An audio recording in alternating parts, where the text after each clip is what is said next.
wong edan. Wah, wis kathokan. Dewa kok ditonton ya ngono. Ayo, kowe ora gelem lu tak boyo neng kayangan, jabut nyawamu sukmamu sing tak kowe. Gong, ora is didilat bapak nunggu bun-bun to.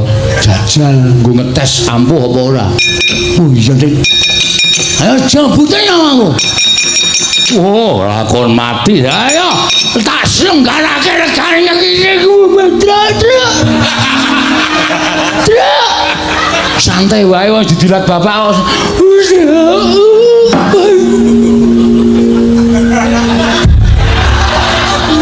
Waduh. Modar hilang nyawamu. Gong, lho kok wangsulan. Pet-petan ndasku. Iso tangi ora? Iso. Lho. Iso omong, iso nyawane papat lho. Weh, ladara, kowe njabut aku ora mati, tak jabut kedaduk.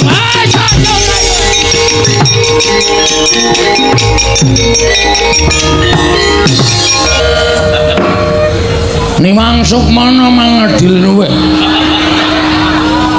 Ana sasmintaning sun jagat. Wasisaning Bathara. Badranaya. Ya kurang ajar ta ya. Ayo bapak yo diceruk ora nganggo pangi. Bapak Semar. Sawetara lenggah ana ing pendopo Kabagongan. Padha harja sapraptamu Semar. Wedhus. Karo wong tuwa ora ngajeni babar blas kosek ora perkara ora ngajeni. Sampean rawuh mrene iki sing dadi tuan rumah aku. Carane kraton aku nalendrane sampean ratu sing rawuh neng negaraku. Dadi isih dhuwur aku derajate Bapak Semar. Sakarepmu nek ana walate sangganen dhewe. Upama kewalat wis wingi-wingi, Mas. Nyatane tekan semrene aku ora tau kewalat karo kowe, berarti kowe ora malati. Jane diantarane cah siji kacang mbuh kaya. Kowe iki jane ngopo to? Lah kok dadi aku tok wenehi undangan dina Rebo bar ngisak aku tok kon tekan ning omahmu ki tulisane tasakuran gendurenan. Lah besek endi? Ki wong nek gelem teko ming ana pangan ki ya kaya ngene iki. Nek teko jak omong-omongan ora tau gelem, rembugan sing apik-apik ora tau gelem, nek ana tulisane genduren menyang nomor 1. Jebul aku diapusi. Rawuhe bapak wilujeng, Pak. Lah ngono kuwi tak wangsuli slamet. Lho, ketemu dislamet. Tegese ora ana alangan sewiji apa. Syukur, pangestuku tampan ana ya, Semar. Ya, kowe iki ngaturke bekti orang mengestoni sekali-sekali. Ora masalah. Wonten Jawa. Ngaturke bekti karo maratuwa. Inggih, napa pun rawuh. Lho, lha iki apa? Nang ngarep dhewe iki begogok iki. Mula kacamata ribenmu ki uculana. Wis peteng isih nganggo kacamata riben. Bapak Semar kula ingkang putra mantu ngaturaken bekti kula kunjuk Bapak Semar. Bojomu subur men. Wong tuwa tuas. Sing dimatke ming bojone. Ijolani Waduh ora. Iya, tak tampa. Mengestune bapak tampan ana ya. Kula pundi nggo cimat paripin dayana ning kasantosan Rama dipun sekecaken anggenipun lenggah. Kowe iki ra ndek apa-apa apa piye? bapane maratuwa teka kok blas ora ana sing metu. Sumure asat. Lah iya. Kowe iki rak lengganan pam apa? Ora nyambayar dipedhot plempeme. Wis sekecake tanpa dahar, tanpa ngunjuk ana tetembungan wareg sing tanpa mangan, seger sing tanpa ngombe. Ha ta, Pak? Ah iya. Nala gareng padha Harjo sak praptamu. Kamas telek. Nala gareng padha Harjo sak praptamu. Slamet Gong, slamet. Niring sambikala tekaku. Pengestu tampanono ya Nala gareng. Ya tak tampa wis ndak gelo atine. Petruk, slamet, Truk. Pamujimu slamet le. Le sapa? Bagong aku nek nyeluk kowe ya le to. Bagong ngono. Iki nang kekuasaanku kowe. Iya. Wah, pendapamu apik. Ngece. Mbok kira berake nyumbang gendeng. Pendopo separo, gendeng separo seng kok. Kowe iki ngece. Selamat tekamu to. Selamat. Pamujiku ya, Gong. Heeh. Nang apa, Bagong? Kok kowe kok kadingaren lagi pisanan kok jejere wis Bagong. Aja nyalake aku, Pak. Nyalake sing njaluk lakon. Dadi iki disetremeng upama aku kuwi diluputke luput sing njaluk lakon. Iki lakon ora ana, Pak. Kudu tak karang dhewe. Ya wis ora apa-apa. Ning ya ora masalah ngono kuwi kanggo supaya pikirku dipecut piye carane iso membentuk suatu cerita. Sing bengi iki disuwuni karo panitia. Besok meneh iki nek ora ana lakone matur karo panitia. Supaya matur nek lakon iki ora ana njaluk ganti. Wes tenan dilongi bayare. Wis kudu dilakoni apa-apa ki ana tetembungan dalang ora kurang lakon. Ha iya. Andra ingkang puspita. Kosek. Burung-burung kok wis suluk ya piye? Iki wose wigati iki dikandhake sithik terus lagi mengko handra ingkang. Oh iya rung tau melu jejer. Iya. Bagong kowe iki jane duwe niat apa? Mengkene, Pak. Bapak wis ngerti to, tumpukan wedi nang ngarep kae. Nili ana ning jero omah, wis ana semen 3. Ngiring omah kae wis ngrumbukke kerakal aku saka kali. Iya. Niatku aku pengen bangun desa. Wah, padha karo aku dek mben aku bangun desa. Bangun desa kuwi tegese bangun ora kok bangun fisik ora. Ning batine masyarakat Karangkadempel tak bangun. Ning batine masyarakat Pringapus wis apik kabeh. Iki aku arep bangun fisik, Pak. Oh, ngarep omah kae arep tak cor. Terus pojok desa kae arep tak wenehi WC umum. Mergo kebiasaane wong nggon aku iki Pringapus iki, Pak. Nek do bebuang ki nang kalen. Monggo ora mili. Dadi siji sing marai aku ki kepengin bangun desa kuwi supaya bersih. Tegese kersikan kuwi ya ngibarate kaya dene iso nuwuhake kesehatan, ta Mir? Papan panggonan lingkungan sing apa jenenge kuwi resik, kuwi bakale nuwuhake kesehatan ing raga lan jiwa. Nah iki arep tak jak ayo to. Padukan Pringapus ki padha digawe resik, dalan-dalan digawe resik, pinggir dalan dikeki wit-witan supaya eyup. Merga lapisan ozon. Bagong kok tekan lapisan ozon barang iki wis arep entek. Ngono. Mula jagat iki ketok oleh panas banget ki merga wit-witan wis ora ana. Ha iki merga lapisan ozon ki wis menipis.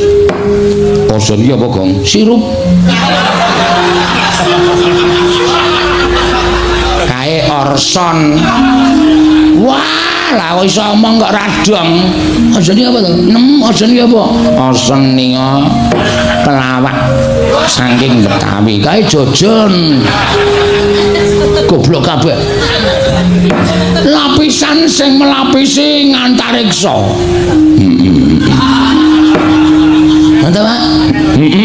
Wis. Mbah perkara bener apa luput. Sing penting aku iso njelaske ya, Pak. Nah iki arep tak bangun. Supaya dalan desaku kuwi apik, becik, tur resik. Mengko nek wis desane kuwi apik, lek ku mbangun fisik ana ing desa Pringapus iki wis kelakon, apa ta sebabe arep tak gawe gotong royong. Merga jroning gotong royong kuwi ana kamanunggalan.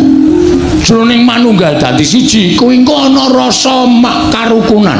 Nek wis rukun manjing dadi sedulur mujudake desa Pringapus sing ayem trentem nering sambikala uripe kebak ing kabungan. Ha ta, Pak? Iya, anjrang kanggo sik. Ora kesusu to. Bola-bali kok mung hunjrah. Ya apa ya, Pak? Ekosike. Ya kabeh mau iso tak tampa. Ning rak ya mawa ragat to. Iki ngene. Rawuhe bapak Nolo Gareng karo Bak Petro kuwi tak suwun apa duwemu dolen, Pak? Kok didol kuwi nggo ragat apa? Iki lho, mbangun desaku. Kok sing dadi pengareping desa Pringapus ki sapa? Aku. Kok sing didol kok barangku. Aku bapakku. Kowe ora seneng nek anakmu ora sukses le mengadakan pembangunan desa Pringapus. Awi jenenge kowe iki mbangun desamu ning nyengsarake sedulurmu. Luwih becik sedulurku sing sengsara, mbangane kawulaku. Nek ngono ta? Montormu ya matu dirimae didol. Aja kae nggo golek ramban ngalor ngidul e. Nggo makani wedhus e ora. Wedhus idol sisan. Dadak arkoso golek ramban. Terus trontongmu didol. Ah, semua. Moh ae nggo golek wedi kok ya. Nggo urip sedina-sedina kok. Ha iki aku nyuwun penganu apa igo pretekle bapak. Piye carane supaya apa sing tak tindakke iki bisa kelakon. Ning aku mau ngebot-boti para kawula. Aku mau njaluk sumbangan per RT ngalor ngidul. Mau aku pengarepe darani wong tipis. Ning asline ya tipis tenan. Sik nek kowe duwe niat kaya ngono kuwi janjane sing tok jak rembugan aja aku. Lah sapa? Sapa? Kowe iki rak ndek bendara to? Ndara Pandhawa. Ndara Sinuwun Darawati, Sinuwun Mandura. Pirang-pirang bendaramu nek kowe matur kanthi apik-apik. Luwih-luwih kowe nganggo soposral. Apa, Pak? Soposral. Mari ra jegose nol.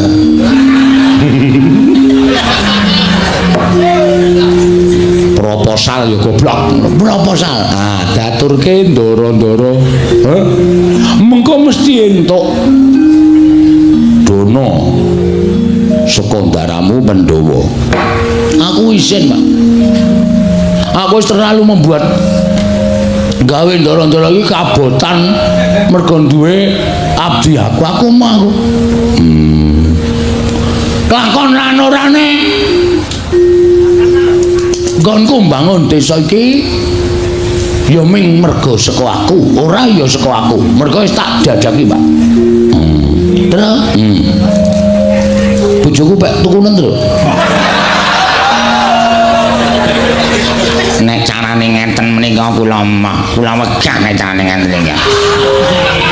Kula nek carane ngenten iki. Lara ati kula. Ora ditanyal-tanyalke ngono iki lho. Sore-sore kok gawe hawa. Lah terus piye? Aduh, mambeng atiku, Pak. Hendra ingkang nah iki puspitorum.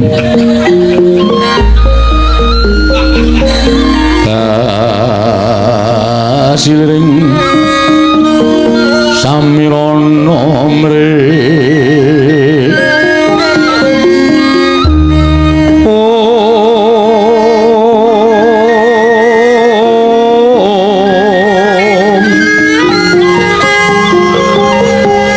sekal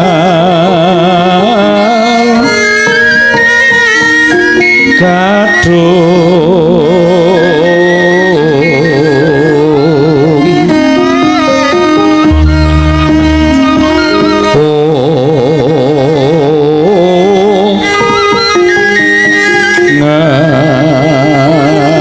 ngas kandanya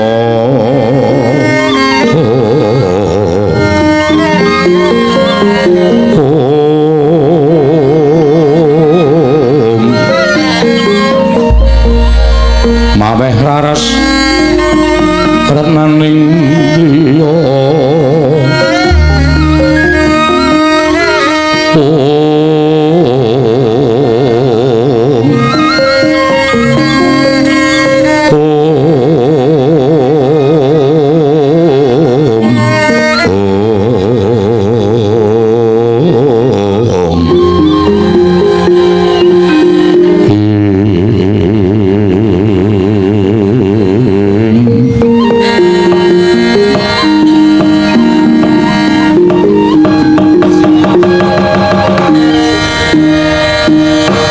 susah aku, Pak.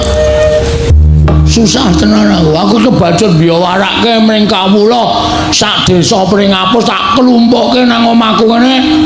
Aku nyewa tos sistem. Sound system tak wara-warake. Aku kepengin gawe kesejahteraane masyarakat sarana aku mbangun Pringapus. Ning barang aku lumpukke dulur-dulurku blas ora ana sing bantu. Bapak ya ora bantu terus piye? Aku kudu golek srana nendi wis Pak, bayangno. Monggo aku mesti isin. Tak wangeni sok minggu ki wis wiwit gotong royong. Ngecake semen 3 kae. Wis nek semen 3 ki ngecor ki arep tekan ngendi? Wong ngecor ki paling ora semene ki ya sedia 150 sak ngono apa piye 200 sak. Nggo tuku gundulmu ya. Malah nesu to ora diomong kok malah nesu ora. Amen 3 ae. Oh, kuwi adol pit. Ya piye gong piye tralaku nek kon bantu ya ora iso wong nyatane kowe iki ya wong sekeng aku ya wong ra duwe bapak iki ya wong ra duwe apa kowe tegel bapak adol apa-apa supaya penjangkane anake kelakon tegel ora edan aku iki wong tegelan kok santai aku ning ya mesano bapak wah wis pusing aku to apa-apa wis kontal apa minggu ngajeng para sederek kita kerja bakti para sederek-sederek kula dusun Pringapus sampun ngantos ngedalaken menapa-menapa nyamikan kula piyambak wis tak gorengke balok ya oh iya balok wakayu rumahmu karo tak gaweke teh tanpa gula ya sanane aning sing arep dienggo srana bangun apa to, Pak? Heeh. Monggo mbutuhke werna-werna pojok kae wis tak kocaki, wis tak apa jenenge pondasi sing wis umum iki. Oh.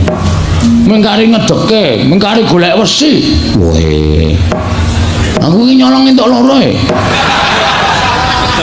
Aku ngarep bangun desane kok nyolong kuwi lho. Wis apa-apa to sing penting rak dienggo Robin Hood e. Oh. Nyolong ning dienggo kesejahteraan masyarakat. Iya. Lah terus arep piye? Piye men? Ra meneng wae ora mencam-mencem kowe. Aku dhewe mgagas kowe iki bingung. Sesuk meneh iki nek ora duwe apa-apa ya aja sok janji. Lah iki lho ning kene iki kowe tak kandhani menengo dhisik. Wong iki diukur karo kekuatane, ngono.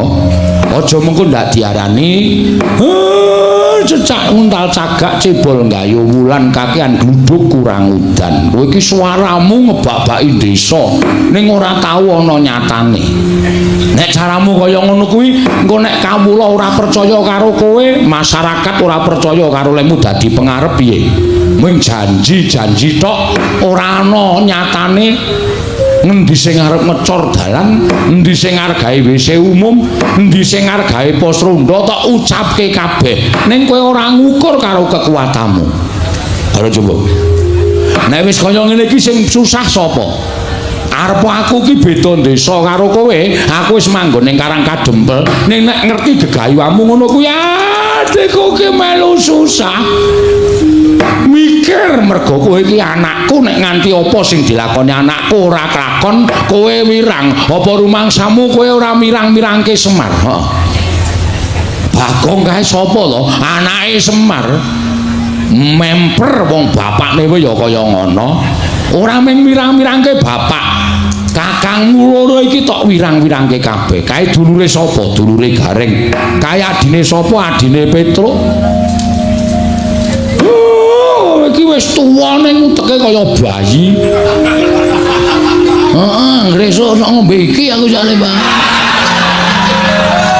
Udus. Aja kaya bayi, aku ora iso disape, Pak. Cerewet. Bathukmu montrok yo. Kandhani kok mesti sembrono. Hah? Mumpung saiki durung nglakon,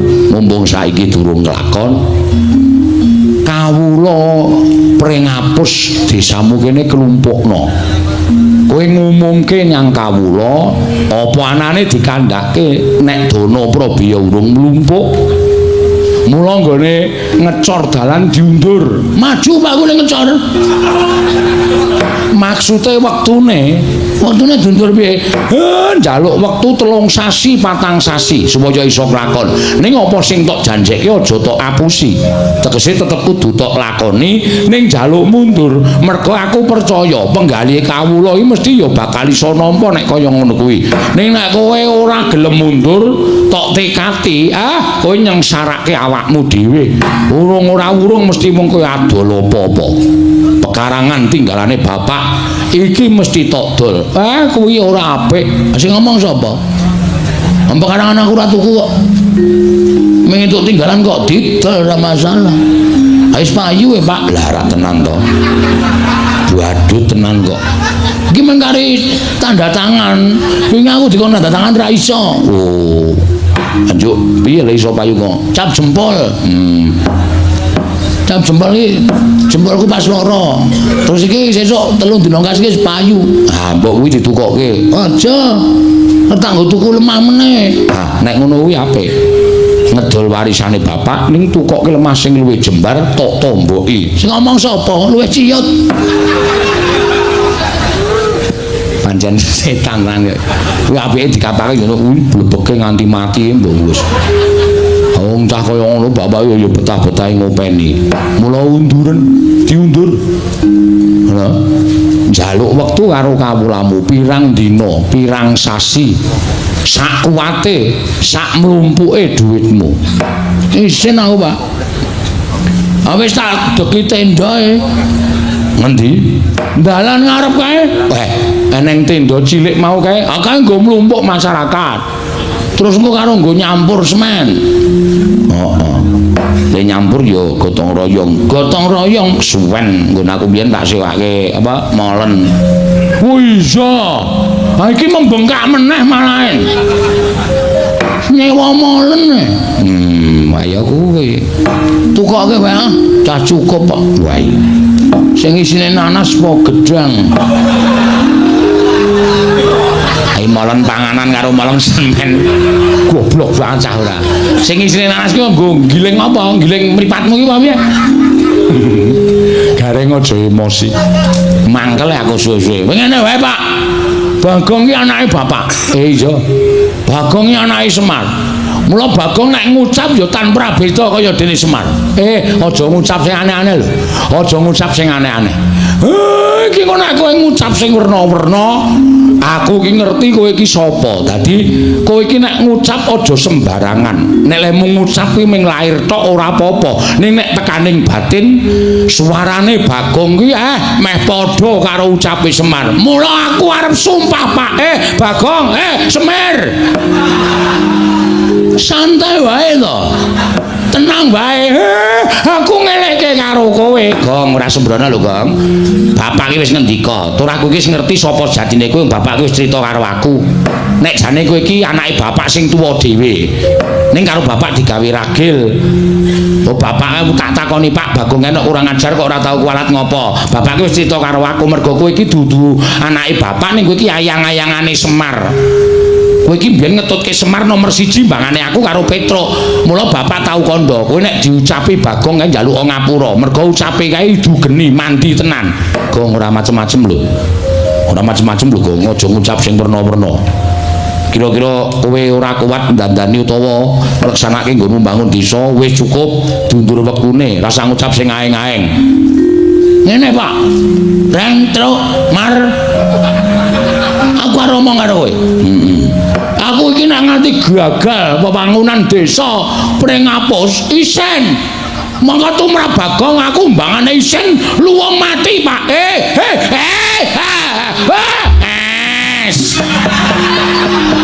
Ngendika sing apik. Kowe mundur nem.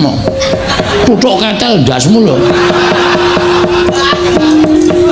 Tenan aku terima mati tenan Pak, yakin aku ora goroh, aku ora macem-macem. Nek nganti aku ora kelakon nggone mbangun desaku iki, ora ujar ora kaul, najan ndro ngerti dalane. Aku munggah neng kayangan, aku gugat karo dewa-dewa. Bagong kok mengguwe gegayuhan kok ora kelakon ki, dewane sing ora adil, Mar. Sidhem jroning pasewakan Wadyagung tanpa sabawa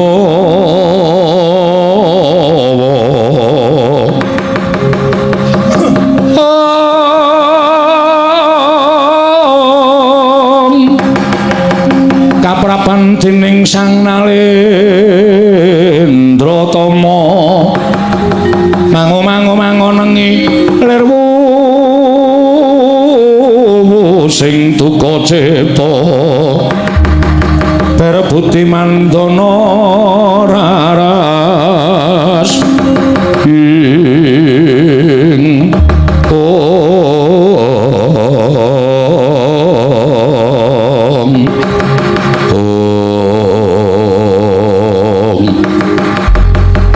nalika semanten wis kawiyos ucaping Lurah Bagong ingkang dipun kuwatiraken dening Lurah Semar Badranaya. Ndara dasih ngendikaning Lurah Semar bilih Lurah Bagong boten kenging angucap sak pikajenganipun piyambak. Langkung-langkung wantun prasapa ndadosaken gara-garaning Kayuwangan Suralaya. Dados puyang payingan sanggaring para widodara widodari para Jawata, para dewa, para dewi. Krana midhanget prasapaning Lurah Bagong tumiyup saking Dirgantara Sang Hyang Jatimurti prapta wonten ing bale wismaning Lurah Bagong.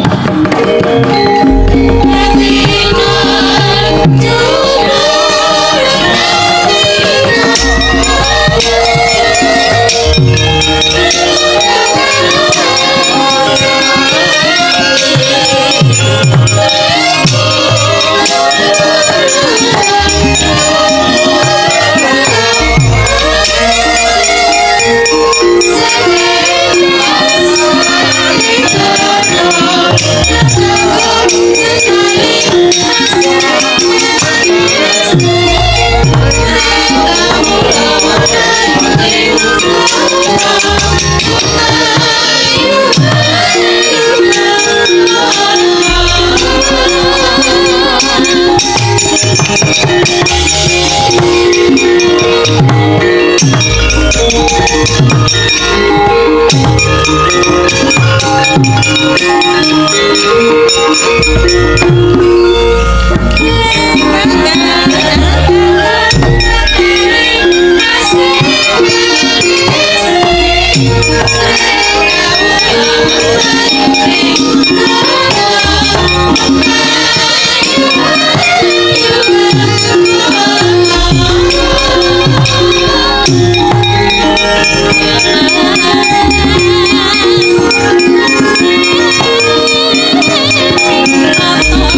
mendak alon tata trapsilanira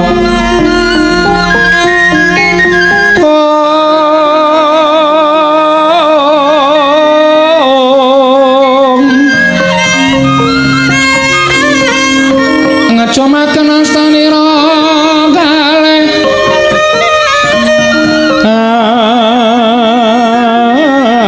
astanira kalih pisan yen ngandika magawe obranta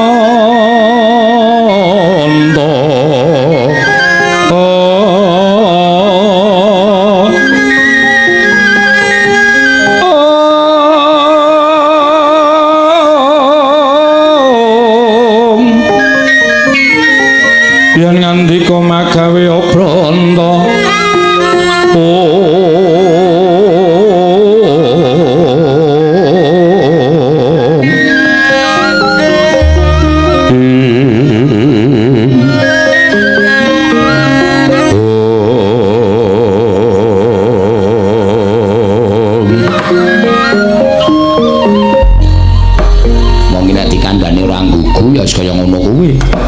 bareng Bagong muni aku trimo mati munggah ning kayangan gugah ning kayangan Warataya Iwang Pikulun Bathara Guru Tra Mbah Bagong ngandhan-kandhanane ngeyel ning ora apa-apa mbok menapa bapak iso wangsulan wong Iwang Pikulun Bathara Guru kuwi adine bapak iya ya muga-muga iso dirembuk kono wong kok malak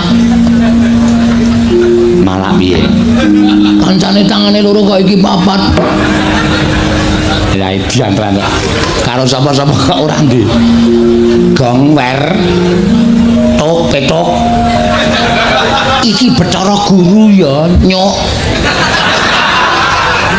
weh lho kok ya ini lagi menyang murid elek ngenteni ra ya cilaka to wedhus kuwi Bathara Guru dewaning para dewa sing lenggah ana ing kayangan walah Kulon Praga Kulon Praga ngendi ajare Sri Kayangan Suralaya lho ya apa cak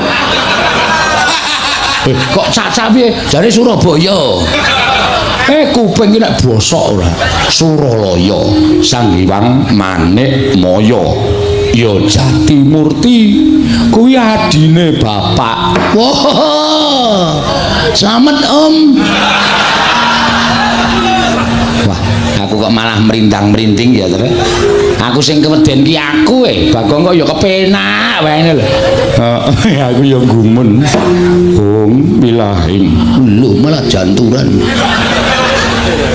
awik numastu namat sidam Bagong halus banget wangsulan kula Sang Hyang pukulun ulun ngejawantah ana ing wisma kita piye iki ulun ki sapa Mbak ulun ki aku antil modar we jare Semar ganti ulun engko ganti Ki Ageng ora positif wah suwe iki le ngedongke Bagong suwe ene tak andani ene basa dewa kuwi nek ngarani aku ulun iki sing positif piye ulune iki apa kowe aku ki ulun kowe kita dengkulmu mlocot aku wis terkenal Ki Lurah Bagong ganti Ki Lurah kita luweh ora omongan Bagong dalem ulun kuwi aku telu saiki ki ulun kita kuwi kowe ora masalah aku kita dhewe ora masalah kok dibol telu ya ora masalah Pak Pak kowe iki wae sing ngendika Pak nek Bagong ora rampung-rampung. Kakang Semar. Apa guru? Kula ingkang sowan Kakang. Iya. Slamet tekamu. Basa Mil. Karo dewa kok ora basa. Iki adine Semar iki, Gong. Ayo aku mau nyeluk Om kok ora diwangsuli. Kowe aja nyeluk Om. Kuwi iki guru adikku. Slamet tekamu guru. Pangestunipun Kakang Semar. Niring Sambikala. Kula ngaturaken bekti Kakang. Ya tak tampa. Bekti kula pukulun. Dari Bathara Guru kok pukulun.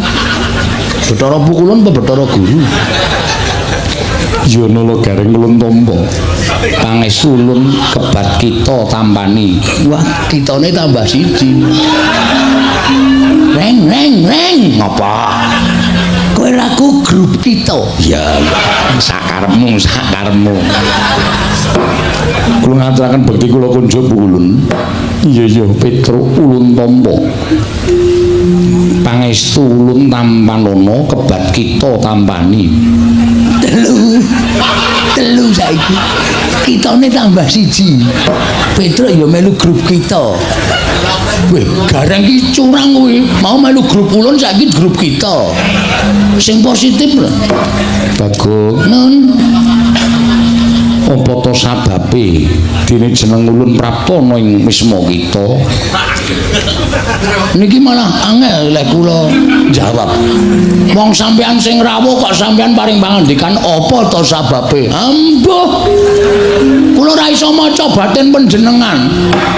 Bagong, kita kuwi pancen keladuk wani kurang geduga. Mekaten inggih. Kula ngaturaken bekti kula kunjuk ngersa paduka pukulun saking kita pukulun. Iya, ulun tampa. Nggih. Pripun ulun?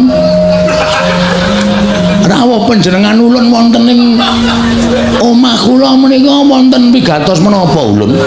Kita nyuwun priksa kelawan jeneng jeneng Rika ulun. Kakang Semar. Piye? Aja sambat mumet lho. Dewa kok mumet ya ora ana. Nggih. Anggen kula prapta wonten ing mriki krana kula menika midhanget dhateng prasapanipun titah. Wondene titah ingkang prasapa menika kala wau boten sanes kejawi namung Bagong, putranipun Kyai Semar, Kakang Badranaya. Monggo sejatosipun Bagong menika rak sanes putra panjenengan Kakang. Nanging menika dumados saking wewayanganipun Kakang Semar. Duk nalika Kakang Semar minggah wonten ing Kayiwangan nyuwun rencang dhateng ingkang rayipun Jatimurti tumunten kula sowanaken Sang Hyang Bathara Tunggal. Dening Kanjeng Rama ayang-ayanganipun Kyai Semar dipun puja wujud larih inggih menika Bagong. Ateges Bagong menika kekiyatanipun meh sami kalian Kakang Semar. Tinimbang nala garing menapa dene Petruk. Mila sakmangke wungsal wangsul kula wanti-wanti Bagong menika menawi ngucap sampun ngantos ngawur mangke mindak kedadosan saestu amargi ngibaratipun Bagong menika idu dados geni. Ngapusi. Kok ngapusi piye? Aku wingi ngedoni uwuh ora kobong. Atenan itu dadi geni do kaget kabeh. Angger tak idoni nyas. Maksudnya itu dadi geni iki sak ucape dadi.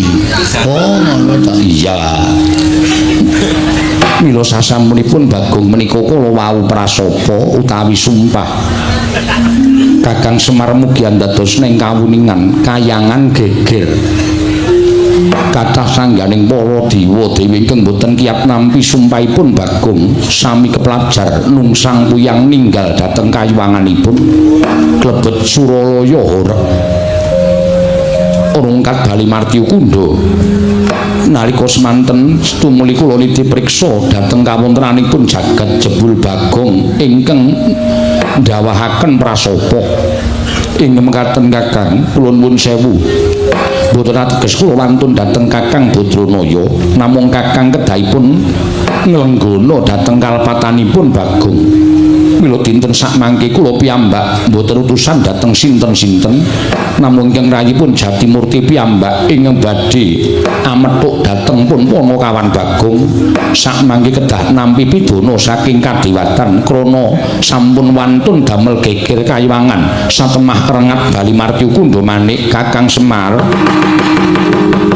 Kagatri sang kapirangu Rinangkul kinempit kempit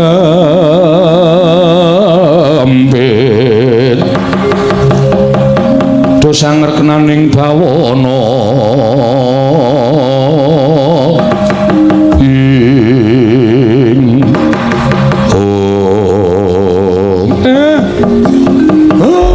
pancen aku nglenggana lupute anakku pancen wis pancen disengaja mula guru mbok ya aku wene ana pangapura ora Bagong sing njaluk pangapura ning bapakne Bagong sing njalukke pangapura karo Bathara Guru supaya anakku Bagong aja nganti diboyong eneng kayangan aja nganti diwenehi pidana mergo nggone wis keladuk wani nibake sumpah aja ya guru ene ana pangapura ngapa to Pak aku arep dijak nang ndi Pak arep digawa ning kayangan alhamdulillah cah kae radong kok ya kowe kok malah alhamdulillah ki napa wae lah arang-arang wong sing ngerti kayangan ki kula sagah dipun beto wonten kayangan kok tapuk sandal cangkemmu ngapa kowe ngapa Pak kok ngapa Pak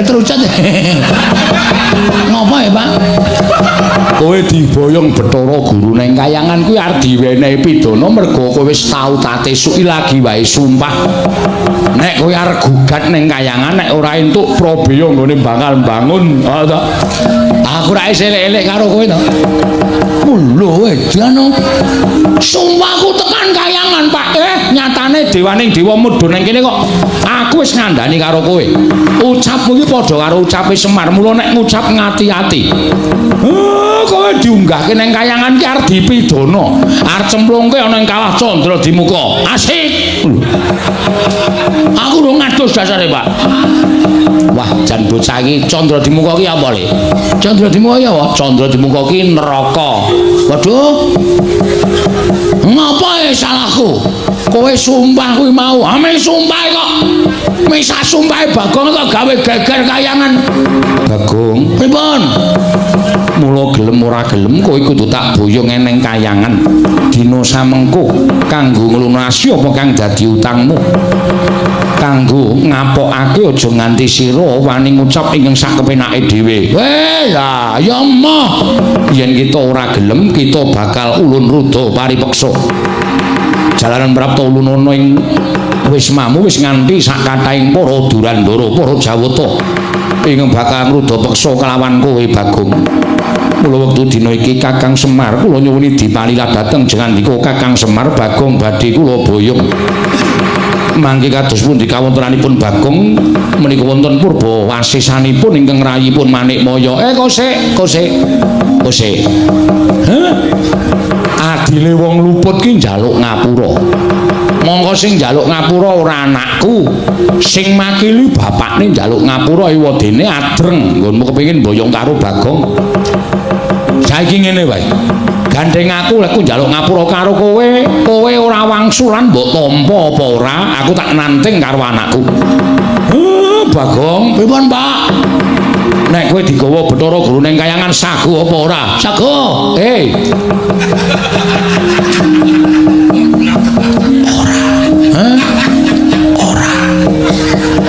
ora engko nek kowe diboyong ning kayangan sagu apa ora Pak bagus nek kowe ora sagu tegese Bathara Guru arep meksa karo kowe nek kowe arep dipeksa karo Bathara Guru kira-kira kowe piye ngibarate kaya dene cacing kepidak menungso kecekel tukang mancing dienggo umpan ora tekan nggone kanggo ngomong wae cacing kepidak menungso ki ngolet butuh bales Pak aku ki menungso kedunungan perasaan aku ora niat gawe geger kayangan. Niatku men supaya apa penjangkaku iso kasembadan mula nek nganti aku arep digone kayangan aku ora sudi, Pak. Aku moh nek aku dinikah Bathara Guru. Kowe krungu dhewe lho. Bagong anakku ora gelem tok gawa ning kayangan. Mula gandeng Bagong ora gelem, aku bapakne ya mbudidaya supaya kowe aja nganti kelakon boyong karo anakku. Rai ngaten kula nyuwun pangapunten menawi kula kedah wantun kalian Kakang Semar. Kowe iki wani karo aku ki jane wis ket biyen. Ming mergo mbok kowe nggunakake tata krama basa sing alus, ning jane Semar iso maca legetane atimu aku wis iso maca. Kowe wiwit aku jek mapan ning kayangan ki jane kowe sengit karo aku, mula aku tok setrakake kanthi cara tok wadul karo Bapak Sang Hyang Bathara Tunggal. Aku mbok arani kepengin dadi dewaning para dewa, terus aku mbok fitnah. Kowe matur karo Sang Hyang Tunggal nek Semar karo utawa Esmaya karo Tejamaya do gelut padha rebutan kepengin dadi dewaning para dewa. Tumuli aku dihukum dening Sang Hyang Tunggal. Kon mangan pagering gunung jagat sisih wetan lan kon mangan pagering gunung jagat sisih kulon. Nganti bubrah ragaku kaya ngene tumuli aku mudhun ning kayangan.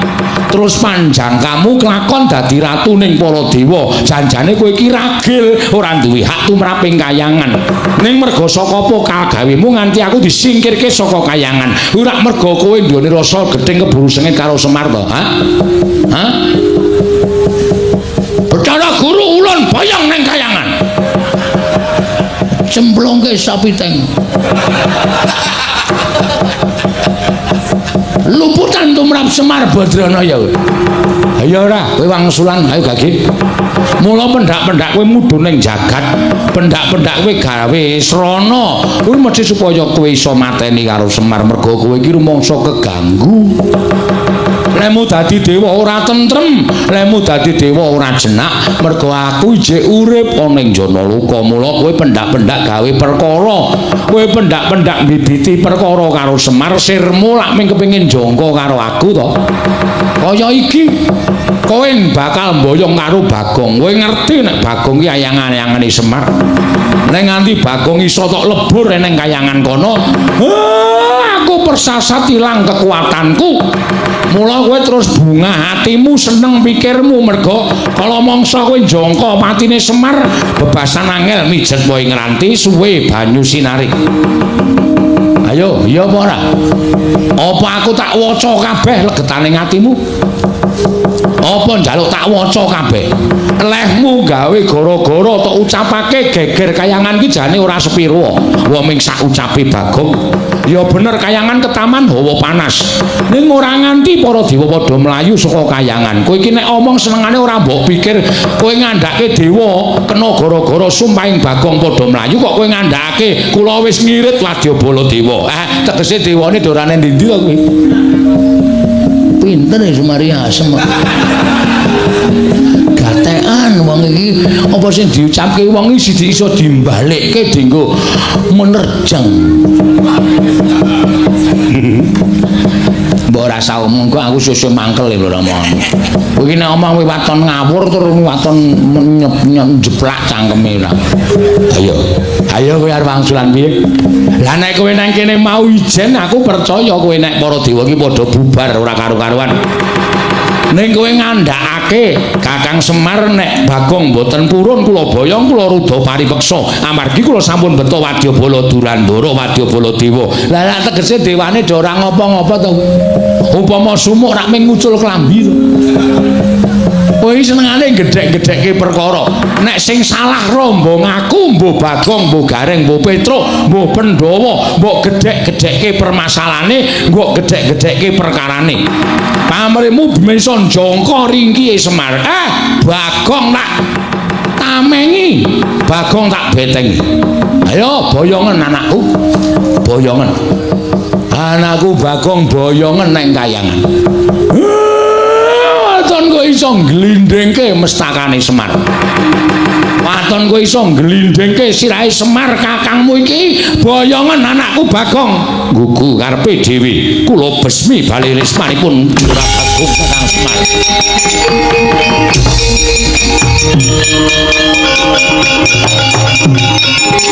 Matur nuwun, Pak.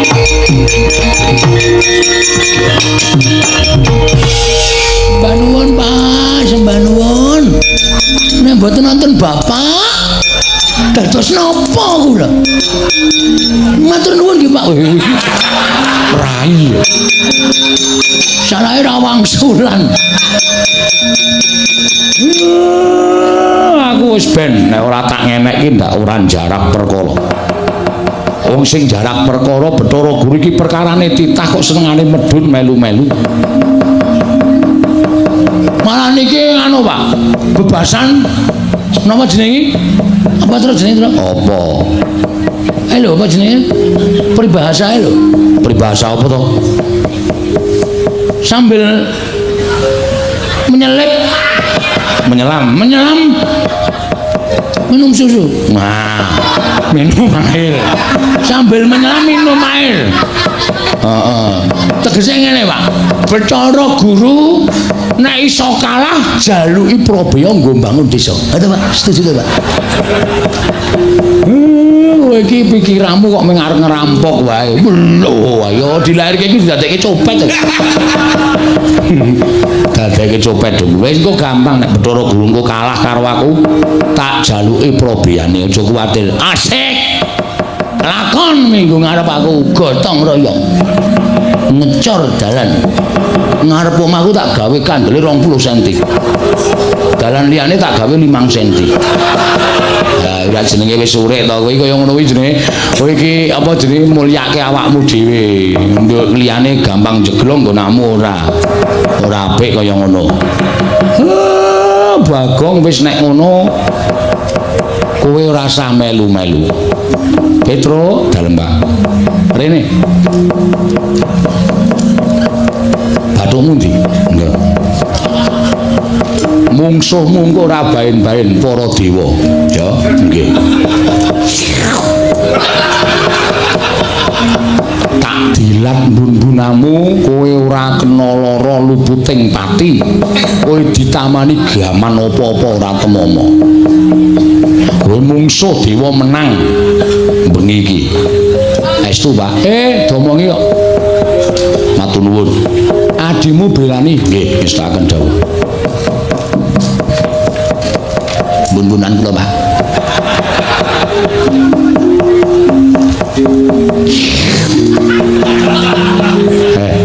Wah manyes. Dian. Kula ditumbak ya ora temomo ora. Disuduk keris ya ora temomo ora. Di circle ya ora temomo ora. Leleng iki aku arep ngajar dewa-dewa terus ya. Halo Pak, kowe arep melu perang po? Melu. Ibuku wis entek. Wih, senengane kok. Liyane wis waton teles. Aku ora kepoyo. Gak aku mer. Enak. Ora dikai aku ora.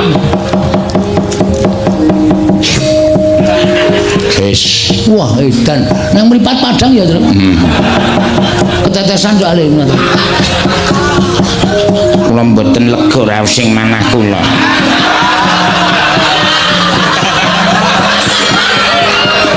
Menawi mboten belani iki Lurah Bagong. Bapak Marasepo kula nyuwun dipun dilat. Supados kula digdaya. Bagong piye iki? Ora apa-apa, Pak. Yakin iki anakmu apa? Iki anakmu padha karo kulit dagingmu. Kowe engko ndak duwe panyokro bawa sing ora-ora karo aku. Iki sing njaluk bojomu lho. Ora masalah, men bojoku gleleng. Engko mbok menawa melu perang ya nem. Nggih. Monggo iki Lurah Semar kula aturi ndilat dhateng kula. Bagong piye, Bagong? Waduh piye ya? Nem nun Bathuk. Oh nggih. Lali kula. Yen pangapunten Bapak Semar nggih bathuk. Ngono bungkuk ora.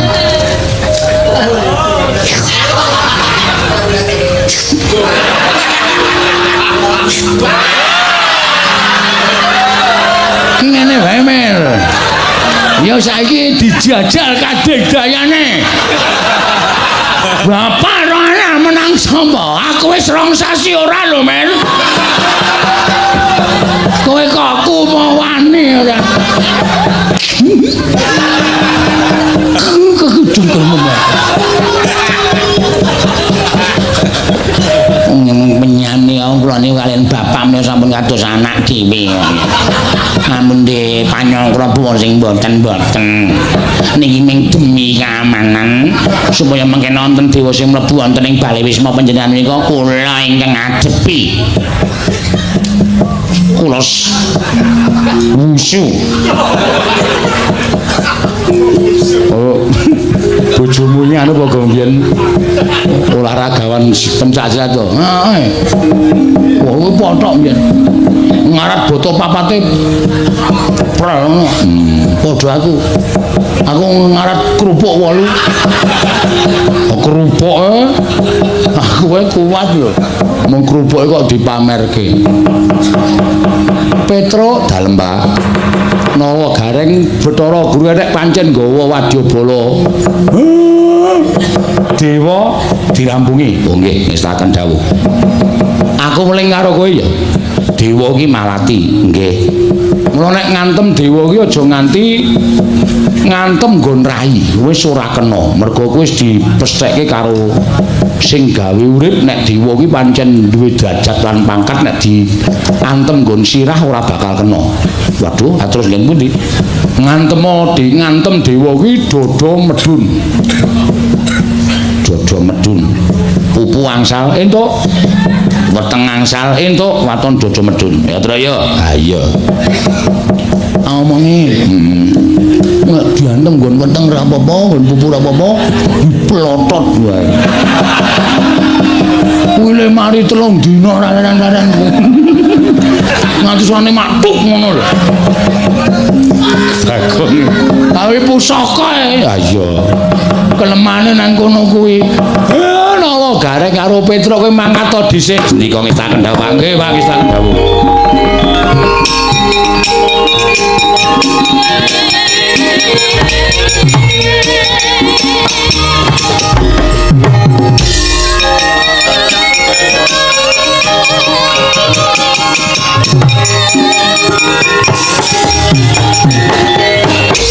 Aleman Petro.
Rasa kuwatir, mengko sing tanggung jawab aku. Ana murinane Bathara Guru tak tandangane Bagong. Oh nggih, pangestaken dawuh. Sapa iki mbantemi gendeng iki? Lho. Kok saya akeh sing mbantemi? Kae kawulamu ngopo? Takonane, Pak.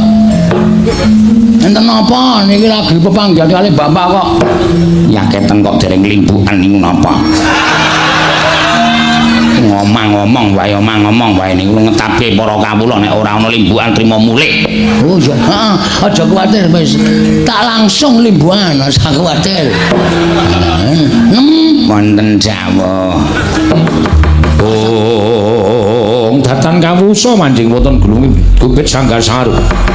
Menogantong capun nggih Sang Hyang Pramesti Bathara Ngawi sanggaring para durandara pating bleber paring tirta busakaning daratan.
Mundhur Sang Rakyana pateh kondanging Prawadyabala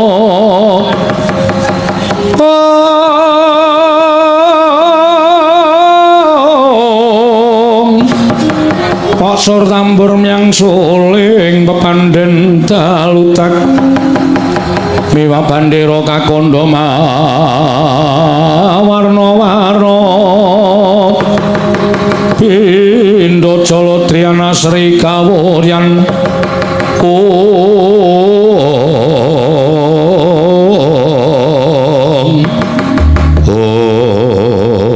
Kakang Narada Kakang Resi Kanika Putra kencang warudaya pak pong bu boleng kali jodhe sapa sing gawe punapa iki mboten minten babar pisan bilih Panakawan Bagong berguguk mutawatun mboten purun kula boyong wonten ing kayiwangan Kakang mesti ampun jenengan menika kula kinten nggih kurang gaweyan nuwun sewu kirangipun menapa Adi Pramesti Bathara Guru anggenipun mangreh sangganing para titah kewajibanipun kathah ning kok panjenengan menika ngurusi karo perkarane Bagong ngatasipun Bagong menika namung darbe kepinginan kepengin bangun desa tumuli ndawahaken prasapa monggo sumpahe Bagong menika mboten damel menapa-menapa wonten ing kayiwangan lajeng panjenengan golek dak-dakaning pasulayan dianggep Bagong nerak pacak nerajang perbatang tumunten badhe dipun hukum dening Paduka Adi Pramesti Bathara Guru kula nuwun sewu lho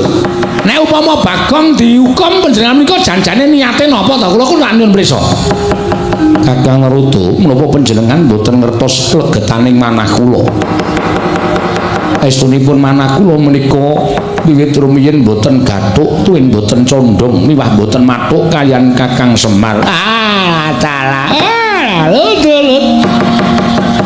lah terus lupetipun Kakang Semar menika menapa cobi kula nyuwun prisa wong nyatane papane ya dhewe-dhewe panjenengan wonten ing Suralaya Kakang Semar menika wonten ing jagat Kula kinten Kakang Semar menika mboten nate tumindak menapa-menapa dhateng Paduka Pramesti Bathara Guru.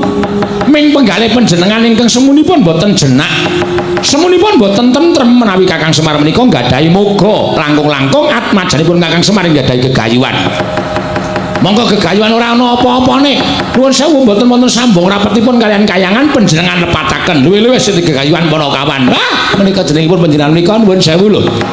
Panguwasa kinarya gada. Pemenang dinggo semenang-menang menika mboten mrayogi. Mong merga lambarane keburu sengit, keburu gedeng dateng Kyai Semar saat majanipun. Menika mboten sae lho, Di.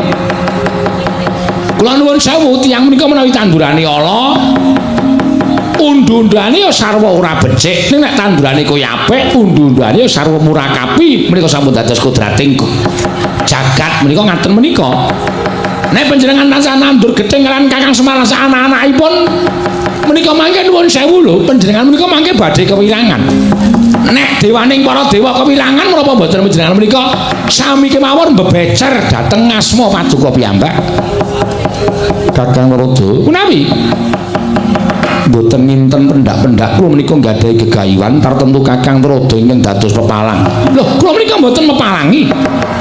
Kula menika mboten badhe menging, kula menika mboten badhe menggak, mboten. Namung kula menika ngleresaken. Jenyatanipun kula menika kami tuwaning kayiwangan, kula menika duwe kewajiban nglempengke sing bengkong, benerke sing luput. Menawi adi guru menika badhe tumindak ingkang mboten sae nggih kula emutaken. Menawi adi guru menika badhe menggok margi ingkang lepat ingkang kedah kula emutaken menika kewajiban kula. Ewadene menawi panjenengan dipun emutaken bebasanipun sampun wegah napa warah nampik pitutur becik. Ha nggih monggo panjenengan nggali pangaos. Kula sumanggaaken. Ning nek panjenengan menika mangke nandhang wirang merga saka kalih Panakawan. Ampun ngantos panjenengan sambat kalian kula. Badhe kula dodo Kakang. Nggih, monggo wis pancen ora iso dikandhani wis murka semanggaaken. Indra wonten timbalan. Bromo wonten timbalan pulun. Yama Dipati wonten timbalan pulun. Penyarian nggih wonten timbalan. Aja ingkang cicir. Kulun keparengake dina samengko kita ngruda peksa kelawan Bagong. Upama ta dulure Bagong kabeh sartane wong tuane bakal dadi palang ulun paringi Purbawasesa kita wani kelawan Kakang Semar. Mekaten pulun menawi dados dawuh Paduka badhe nglestaken. Nggih, mekaten pulun menawi dados Paduka badhe nglestaken. Inggih pangulun ngestaken dawuh. Inggih pulun ngestaken dawuh. Sekarang ada menyang nek ada wani karo Kakang Semar. Do menyang ngono nek ada kewirangan banjur dundang Narada. Kakang Narada mboten tuwun. Mboten kula tak dados penonton kemawon. Kula tak sorak-sorak kemawon. Nah, mangke menika kula ning kewirangan ndak kula melu-melu, pokoke kula tunggak waru godhong dadap. Tegesipun menapa? Narada ora melu-melu, ora melu garapun cekap semanten. Nah, ngaten panjenengan mboten jumurung lekasipun Bathara Guru. Kula dukung. Kula jumurung. Kula menika ndederek. Waton pernyanyi Adi Guru menika nggadahi lekas ingkang sae, gegayuhan ingkang sae. Ning nuwun sewu, nek pakartipun Adi Pramesti Bathara Guru menika mboten sae nalisir saking anggrang-angring kautamaan. Kula nuwun sewu, kula mboten melu. Mekaten Kakang nggih. Nah ngaten lenggah ingkang sekeca kula piyambak ingkang badhe bondo kelawan atmajanipun Semar kanthi cara mekaten Kakang Semar sampun boten gadah kegiatan mergo atmajanipun badhe kula cemplungaken wonten ing kawah Candradimukha. Monggo ajeng mancemulke kawah ajeng mancemulke wajan menika panjenengan iki gadhe Purbawasesa wis kana Indra do menyang kana kowe do ora mikir apa piye ming semagoh karo dawuh Adi Pramesti Bathara Guru kowe ora ngerti mungsuhmu ki ora wong baen-baen ketoke mungsuhmu ki ming nala gareng karo Petruk karo Semar nek arep do mlebu ICU ana do mangkat remuk kabeh kowe arep Yama Dipati ku to njabut nyawa kurang-kurang bejane jabuti untumu karo nala gareng do menyang Indra Brahma Yama Dipati penyarian mangkat dina iki mriki ngestaken dawuh Paduka Hyang Adi Pulu. Oh,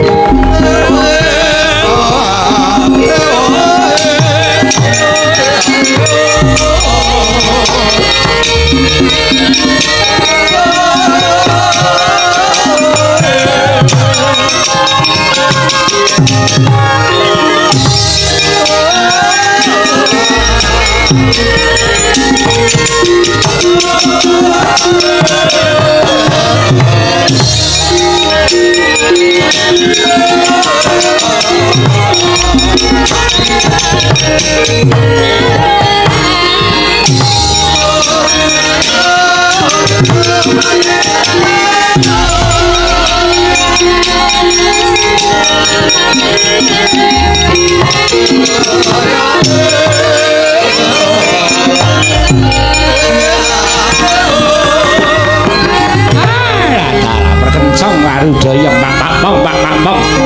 Buk bolang kali code sapa sing gawe nangka bosok dikopiok kari betone.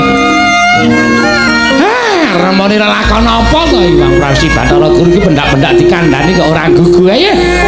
Ha wis tak tontone wae kaya ngopo kahanan kedadeane.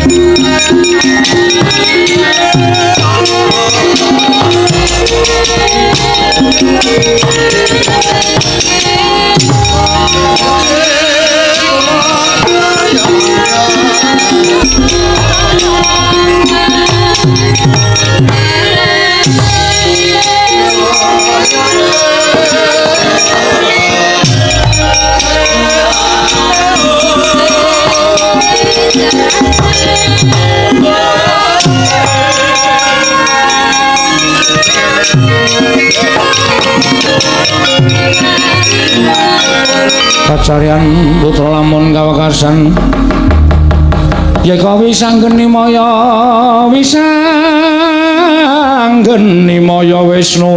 Pratenta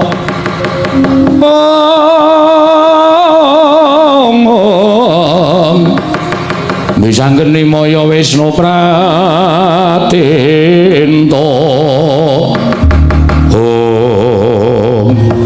wah dewa do tekan kene ya Tru. Heeh. Monggo dewa ki nek mlaku kok ora ngambah lemah ya. Kaya demit ya Tru. Heeh. Ning ngarepe kaya ngomo awak dhewe sebacut diwenehi jaya kawijayan karo bapak. Nglabui karo celeng gudiken iki. Mergo saka niate sing aneh-aneh nganti kahanan geger kaya ngene iki. Jane wingi ngopo to, Gong? Kowe jane ikhlas ora wangi aku. Nek ora ikhlas ora masalah. Do mulih ngono. Kowe mau dikandhani karo bapak didilat bathuke mbun-bunane karo bapak men dadi wong digdaya barang tekan ngene ngundamono wis setan kowe. Ya ora kok jeneng aku ora ngundamono ning sirmu ki ngapa jane kepengin bangun terus kowe sumpah barang nganti guru medun barang ki. Bapak wis ngendika to, jane sumpahku ki ora ono apa-apane. Wong aku mung ngomong apa anane. Ning mergo guru ki jane mung golek dadane pasulayan karo bapak. Mekasan sumpahku ki dienggo dadane pasulayan karo Bathara Guru supaya iso tekan kene. Ngerti to? Kowe iki jane ora mbelani aku, ning mbelani bapak. Iya. Perang. Lah kowe ngopo? Lho, lenggahan ngunjuk kopi. Nonton wong perang. Biasane kowe iki sing perang karo aku gareng cah ringkih kok. Wis didilat bumbunane. Garenge ora terdas apa-apa. Ya Reng, kowe iki ora kok mung ora terdas. Kowe mangan balungane ora terdas ya Reng ya. Sekarang untune wis entek kok ya. Maju. Siap. Waduh. Ora tak siapke linmas ki ardo tuman ora. Wis tak dadeke keamanan kok. Cangkemmu, lencangkemmu kok cangkem. Surah Sembrono, mikira nek pancen kowe mau perang kowe mundura, tantangane karo Petro. Oh, pasrah keselamatan ya Mas. Iya, aja kuwatir, Dik. Heeh.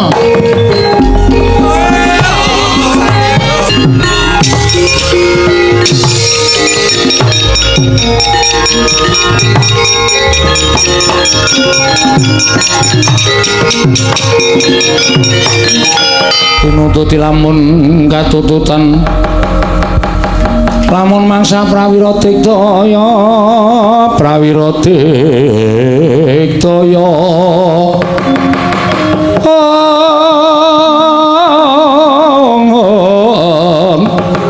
runanggono magawe gelari rawang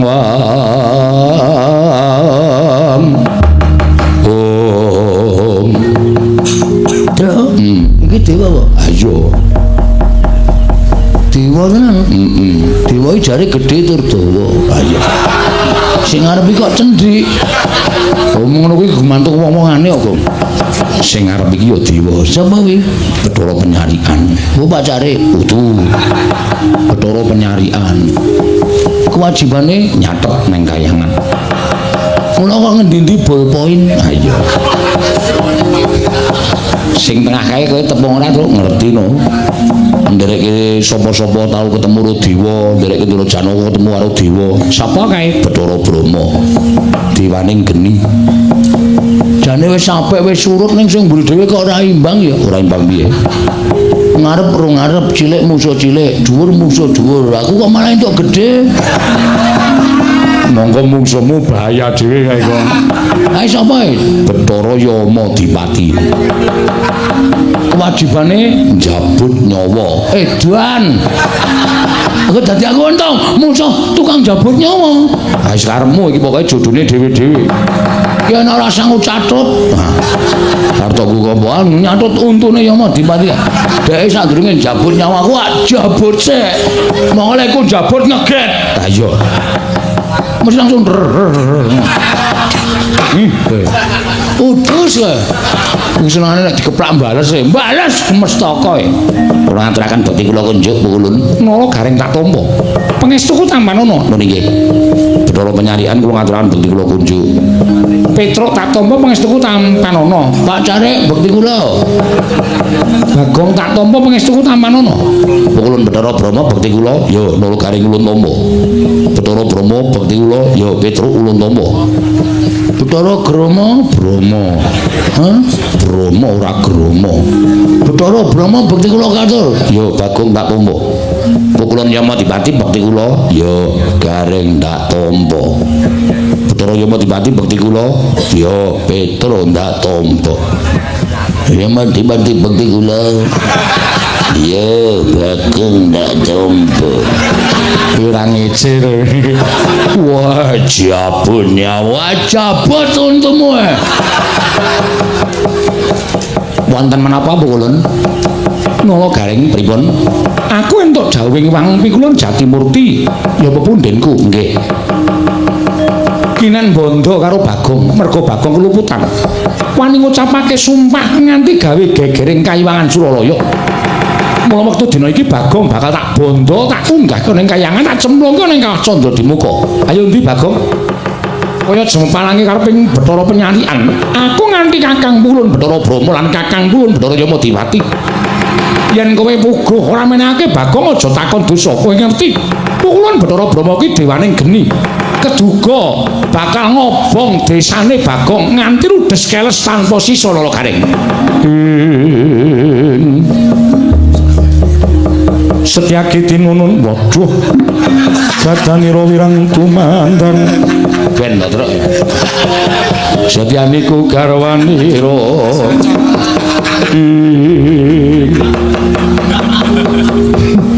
ameng gareng kok suluke Setyaki ameng ketok gleleng ora Sri Baladewa Narpati iki ngopo iki ora sah werna-werna to Gong nuwun sewu. Kula wis didhawuhi kalih Bapak Semar kinen mepalangi sapa kemawon sing ajeng gawe kapitunaning Bagong, gawe cintrakaning adi kula Bagong. Ora mawas menapa menika dewa, menapa menika wadi, menapa menika wada. Tetep ajeng kula pepalangi. Lho, kowe wani karo para dewa sing nawedeni apamu? Bagong ora salah ora luput. Bathara Guru tedhak ning Madyapada ngluputke Bagong mendiwa pawadan nggone sengit karo Semar. Iki asline ngono kuwi. Wah, mbok terus nek. Ayo ora. Terus saiki tak takon karo sampean. Nek ora iso ora usah dijawab. Tak takon karo sampean. Kenapa kok dewa ki ado sengit karo Semar iki jane masalah ya apa? Lho iki Bathara Guru ki kok sengit karo Semar jane masalah apa? Aku tak takon karo kowe. Aku tak takon karo kowe, masalahnya apa kok sengit dulu? Kowe malah ora basa bareng karo aku. Lho, kamu arep gelut kok dadak basa. Ngendi ana wong gelut kok basa? Ketiban asta kula jengkelang kuwandanira. Katene ora serem. Ayo, arep muni piye kowe? Yen ngono kowe wani karo para dewa sing nawedeni apamu? Ora minggat suarep aku tiban tangan kene marganing patimu. Leng, eling. Apa, Tru? Dodo medun. Oke, siap. Leng, eling. Dodo mentuk. Panganan wae lah. Aku butuh ya. Iya, iya. Kene mergane patimu, mang maju. Kula ladeni Bathara Penyalian.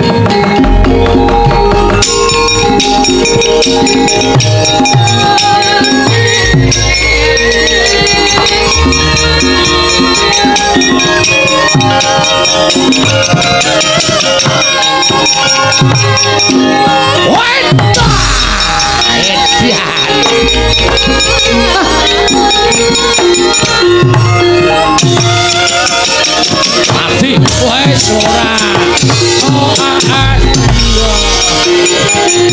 udah sehat nendi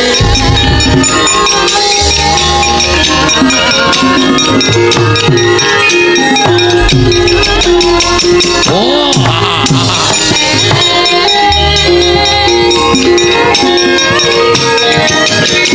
wis ora awakku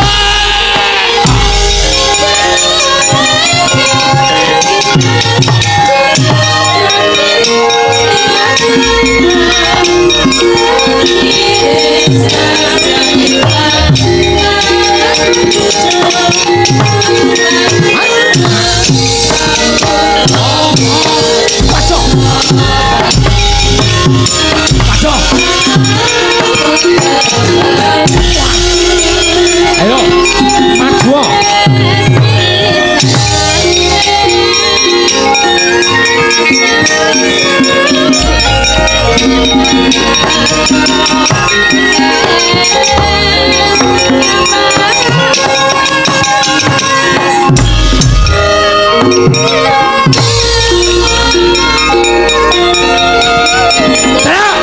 ora kena iki dodo medun kok iya ding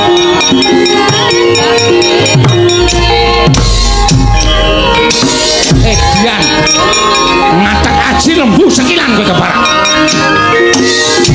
ayo pilih awakku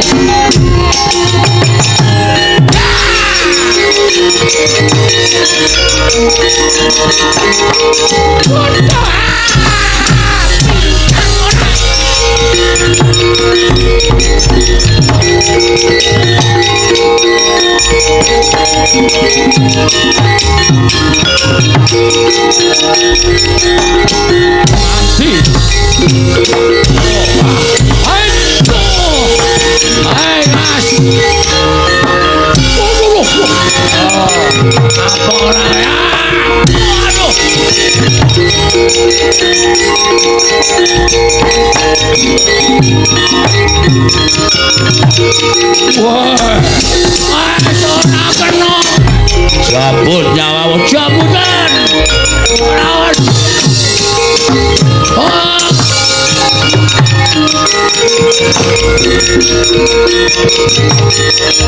Wedan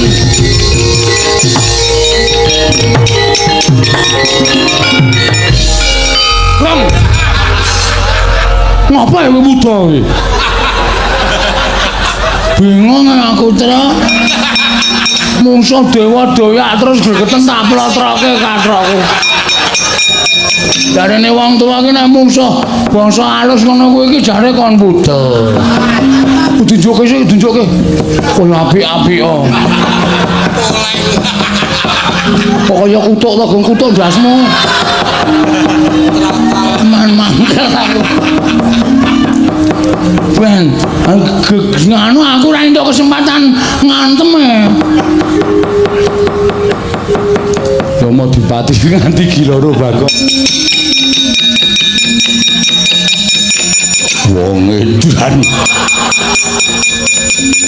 wah wis kathokan diwo kok ditonton ya ngono ayo kowe ora gelem lu tak boyo neng kayangan jabut nyawamu sukmamu sing tak kowe gong ora wis didilat bapak nunggu bun-bun to jajal nggo ngetes ampuh apa ora oh iya Dik ayo jabute nyawamu oh lakon mati ayo tak selenggarake regane iki santai wae wong didilat bapak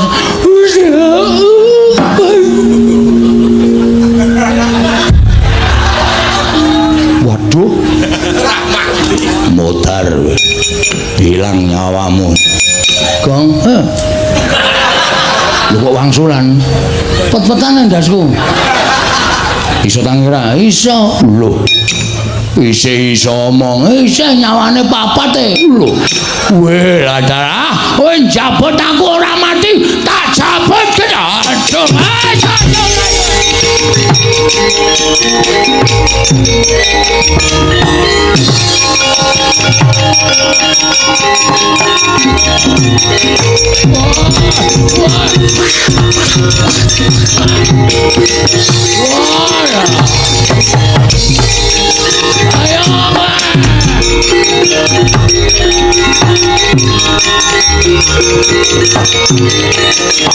Wah.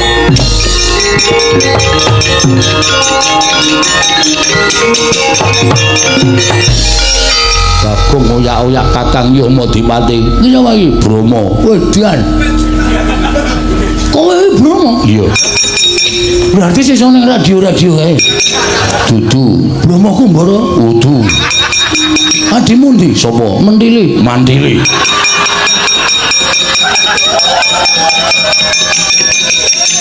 Aku dewa apa ora minggat siapa nyawamu?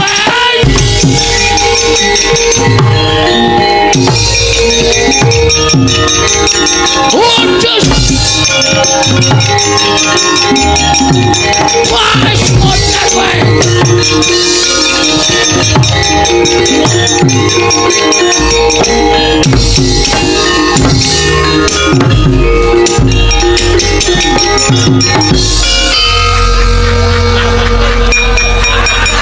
Aku nek ngamuk mataku lamur wae ya.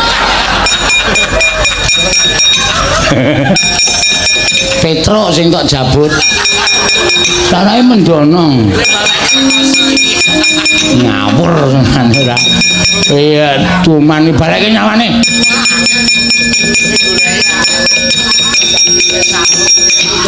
Wis. Wong edan. Wong aku tekone kaya ngono ora geger dewa-dewa terus. Heeh. Tak jabut kabeh. Oh, urung ana sing rumen dlepe tak jabut. Angking mangkel kowe. Ayo. Apa ya kowe tenan ora ngono dadewane aja ora sangep enake dhewe kok. Ayo. Piye nang ngene iki? Wih, Gong. Hah? Ora pangling ae. Sapa? Iwang Pikulun Bathara Guru. Ngambah dirgantara sajake duka tenan kae. Terus ayo ngayom nang bapak wae. Ah, mlayu ra kene. Ya.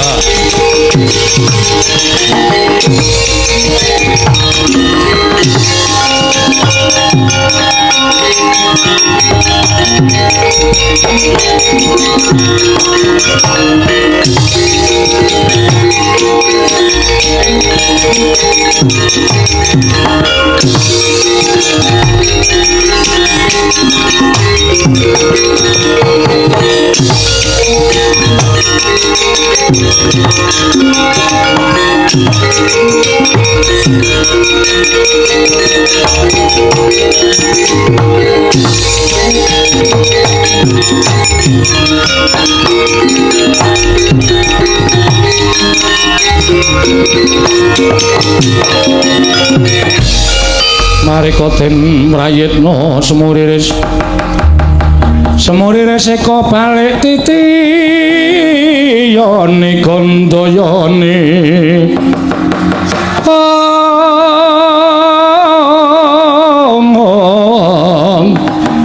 Trisunya purnama sasi gilar-gilaran ing tengah latar. Oh. Piye? Dewa-dewa iki nek pakartine ora apik arep derajate dewa karo anak-anakku do mlayu kabeh. Kuwi nandhake nek apa kang dadi niatmu pancen mau diregeti nganggo blendenge ngangkara. Kula namung badhe nyuwun atmajanipun Kakang Semar nggih menika pun Bagong. Bola-bali tak kandhake to Bagong ki anakku. Lah nek kowe arep mboyong karo Bagong aku mesti ora entuk wong nyatane keluputane Bagong ora iso dibuktekke kanthi nyata. Nanging Bagong sampun kalepatan sak mangke badhe lebetaken wonten ing kawah. Ah, iki pancen ngengkel. Saiki ngene. Nek pancen kowe duwe niat mboyong karo anakku Bagong lan ora iso dindakake apa kang dadi niatmu. Coba tak tanting kira-kira kowe cocok ora menapa nggenipun Kakang Ismaya. Nek Bagong anakku iki diwakili aku kowe seneng ora? Panjenengan menika guyon, aja ngapusi karo atimu. Nek diwakili Semar kowe gelem ora? Menawi Kakang Semar ikhlas kula purun. Mesti gelem wong niate ya kuwi sing tok jangka ya ta. Niate ya kuwi sing tok jongkone sing tok nggo alasan anakku Bagong. Pak, kuwi nanti, Pak. Sing nukokke semen sapa, Pak? Wis ben mengki iki bapak iki belani kowe lho. Menawi Kakang Semar purun tetep dinten menika dados ijolipun Bagong kula boyong dhateng Kayuwangan. Ngapa ora gelem? Iki anakku sing tak tresnani, sing jeneng wong tuwa ki natohke nyawa kanggo anake nek perlu apa wae ditotohke aku ora bakal wol. Pukulun mboten namung bapak nek saged kula ya mijoli karo uripe Bagong. Loro gareng ora sah. Wis ben, Pak, wis ben.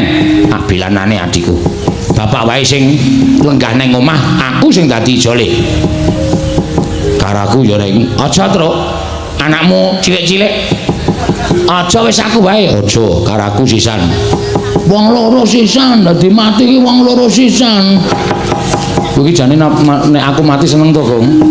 Bahagia. Bahagia dengkulmu ora. Aja nala garing aja petruk ning aku. Sinten ingkang kedah dados lintunipun Bagong? Aku, kula. Nala garing aja ora apa-apa, Pak, wis ora apa-apa wis ben. Aku wae Pak wis ora apa-apa wis ben aku garing wae bapak lenggah ning omah. Menawi kula nyuwun menapa Kakang Semar saged minangkani. Kowe njaluk apa? Ingkang dados lintunipun Bagong mboten namung Kyai Semar Kakang Semar nanging lebet nala garing Petruk kedah kula boyong wonten ing Kayuwangan. Wong siji kok ijole telu iki piye? Kedah mekaten Kakang menika ingin dados panyuwun kula menawi mboten nggih Bagong ingkang kula beto. Nala garing wis ora apa-apa Pak, wis ora apa-apa. Wis ben Bagong dhewe malah kesepian wis ben. Ora suwe mati gantung. Ora mungkin aku ngedol sawahmu sik to. Ya wis ide ngono lho. Nek arep ning Kayangan iki dhewe wis ngerancang rencana selanjutnya jelas. Ora iki du Bagong kok. Ya wis nek pancen niatmu kaya ngono aku manut. Wis aku nala garing karo Petruk sing munggah ning Kayangan menika saestu. Iso. Nggih, kula nderek pukulun, Nah ngaten kula aturi bidal sak menika sareng kan lampahipun ingkang rayi. Iya tak tutke aja kaya bocah cilik Bathara Gurayu.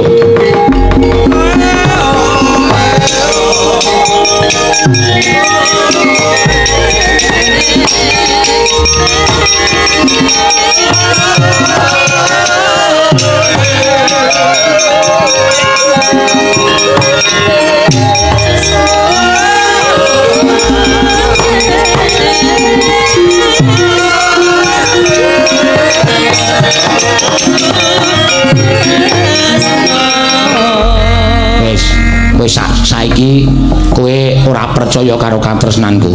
Katresnanku karo kowe iki luar biasa lho, Kong. Nganti tak ijoli nganggo pati uripku aku ikhlas. Wis ketok paido le. Katresnane kakang-kakangmu ketok paido. Aku munggah ning Kayangan iki mergo ngeboti tresnaku karo kowe. Nganti aku ngiklasake karo pati uripku karo Kang Gareng. Ya muga-muga kusnul khotimah ya, Tru. Anjen setan ana. Lah witene piye? Wong ya aku ki ra menawarkan kok. Aku rakon karo kowe, aku rakon karo Gareng, kowe sing ngomong. Pukulun kula dados ijolipun Gagong. Ayo monggo terserah. Aku rakon kok. Ayo ya. Aku titip anak-anakku ya, Kang. Titip bojoku ya, Kang. Aku ora ngapa-ngapa kok dititipi anak. Ngapa? Nek bojomu dititipke tak tampa. Nek anakku mah ya aja kaya ngono to, Kang. Ora sak kepenake dhewe kaya ngono. Wis ya, Kang, aku tak menyang rutinen Karang Tumaritis, omahe Gareng karo Karang Kadempel. Mbok tegrak aku antara. Lah ngopo? Aku ora duwe kanca. Aku nek gara-gara kancane sapa? Rasa nganggo gara-gara. Ya wis muga-muga penjangkaku kelakon ya, Tru. Ya bapak ya slamet, kowe ya slamet. Nala Gareng ya slamet mulih kumpul meneh wong papat Jatro. Ya, wis rasa nangis. Ora aku mung gaya. Anjing setan ta. Ya truk mangkat yo, biar bapakmu ndak bapak ana apa-apa. Aku tak ngruti bapak kle.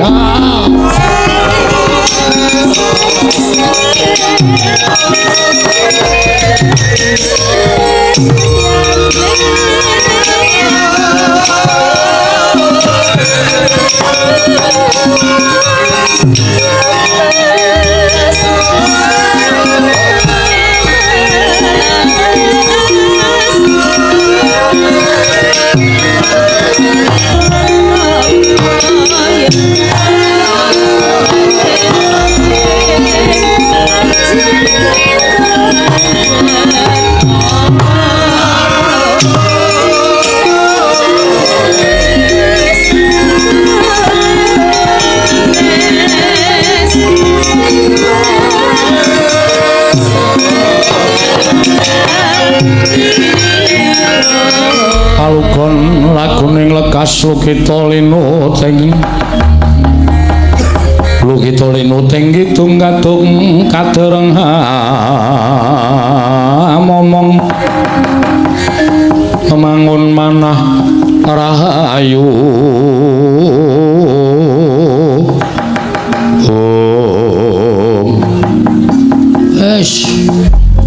mamring sepi iki monggo mengkari 3 dina aku janjeni karo masyarakat arep miwiti kerja bakti bangun desa. Gek Semar malah minggat. Gareng ya melu, Petruk ya melu. Terus piye iki? Tak pikir-pikir ketoke Semar Gareng Petruk mbelani aku ning jane ninggati aku. Ninggati masalahku. Wis kena aku rambut didaya, sapa ya sedulurku sing iso bantu karo aku ki. Monggo Semar ki. Woi, jadeng kelingan aku. Semar ki duwe kakang. Ya kuwi Kakang Tomblok. Togok. Wah, Siwa Togok arep tak jaluki donatur. Anggere ora ngekeki atonyo Siwa Togok. Ben ora ngono ndak ora rampung perkarane. Siwa Togok Siwa Blok tak jaluki kabeh. Kejaba saka kuwi aku arep nyuwun bambiyantune Siwa Togok. Ki bapane ora tak slametke, Gareng karo Petruk ora tak balekke nang alam donya iso kelangan wong tuwa, kelangan sedulur lanang tenan aku. Wah, Togok, aku rawo wah.